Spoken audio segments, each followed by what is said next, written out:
te ni por hachwa ruai ke di ruai sans pa prabso kani ke jing ruai man ko wa pendum ya ki donut kiyonga kiyong pi kawas nyobang hadu ate ke di ruai kiyong ruai kate te ikubli pi kinong pai ya kani ke video ni por te ngajole ko chanlang pi ngau i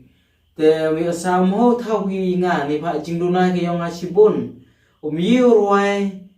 ku wo bang cho ba ni pha nga duna cho yong ngau yu ruai kam te upsnya pi ye kite ki kenten wi asam ho thau pi ye ki jingduna ke yong nga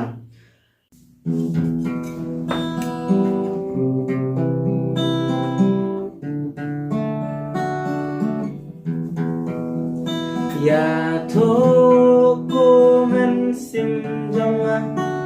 shano pan sa he ya tho cô men sim jong a shano pan sa he ngan sa he chalan de jong ki lo ngan saher chalan de jong ki lo ya tho ko men sim jong a pan yo ai yu shata ya tho ko men sim jong a pan yo ai yu shata ngan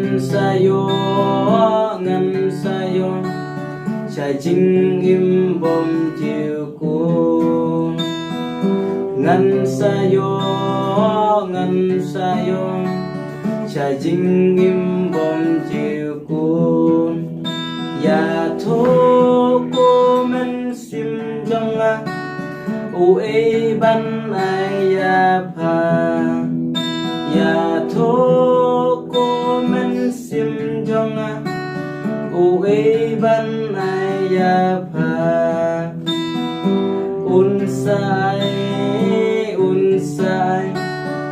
try ba thao ya nga un sai u try ba thao ya nga